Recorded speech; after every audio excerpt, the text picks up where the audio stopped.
This was part 3 of the most repeated question till 8 मार्च, क्योंकि 9 मार्च को हमारा अप्लाइड मैथ का पेपर है।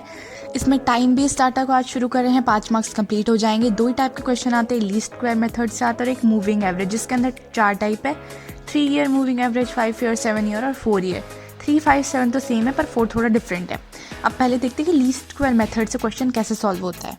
इस टाइप से कोई भी क्वेश्चन आ जाएगा जिसके अंदर ईयर दे रखा होगा और वाई दे रखा होगा। आगे हमें निकालना है कोई भी एक मिडल वैल्यू ले लो, फिर 4 - 7, 5 - 7, 6 - 7 क्या आएगा, -3, -2, -1, ये एक्स की वैल्यूज आ जाएंगी। फिर एक्स स्क्वायर निकालना है, फिर एक्स और वाई को मल्टीप्लाई करके एक्स वाई, तो नॉर्मल सबको आता होगा।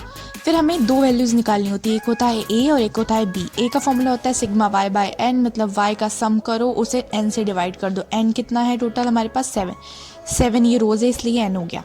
फिर b sigma x y by sigma x square, इसके अंदर देखो सिग्मा एक्स वाई इसका समीशन और सिग्मा एक्स स्क्वायर मतलब ये जो हमने एक्स स्क्वायर निकाला था, ये इन दोनों को अपॉन रखी, ये आ गई 2 वैल्यूज, एक आ गई ए और एक आ गई बी। अब हमें जो ट्रेंड वैल्यूज निकालनी होती है उसका फॉर्मूला होता है y = a + bx।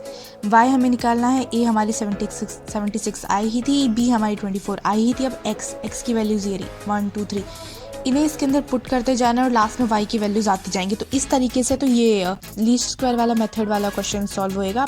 अब करते हैं मूविंग एवरेज। इस तरीके से मूविंग एवरेज वाला क्वेश्चन आएगा, जैसे 3 ईयर मूविंग एवरेज है, ये दोनों पार्ट गिवन होंगे। अब 3 ईयर मूविंग टोटल निकालना, जिसके अंदर पहले 3 को ऐड करना है, फिर बीच वाली वैल्यू के सामने, फिर दूसरे 3, फिर बीच वाली वैल्यू के सामने, फिर तीसरे 3, फिर बीच वाली वैल्यू के सामने, ऐसे निकाल जाएंगे ये टोटल।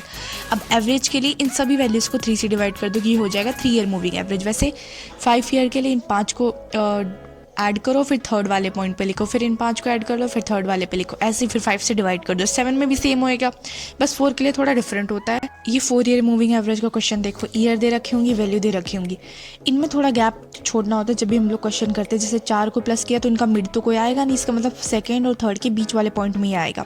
वैसे इन 4 फिर सेकेंड और थर्ड के बीच वाले पॉइंट के लिए ये आ गए टोटल। 4 से डिवाइड कर देंगे, वो आ जाएगा एवरेज। फिर लास्ट पार्ट और निकालते हैं जिसे कहते हैं centred moving average. Centred moving average के लिए फर्स्ट 2 को प्लस करके फर्स्ट 2 को प्लस करो डिवाइड बाय 2, सेकंड 2 को प्लस करो डिवाइड बाय 2, ये हो गया सेंटर्ड मूविंग एवरेज। और इसके साथ हमारा 5 मार्क्स कंप्लीट हो गया। ऑलरेडी प्रोबेबिलिटी की वीडियोस डाल दी गई हैं, उनको भी चेकआउट कर लेना, प्लेलिस्ट पे बन चुकी है, जिसकी वजह से टोटल अब हमने कर लिया है 15 marks complete. And let's meet in the next video.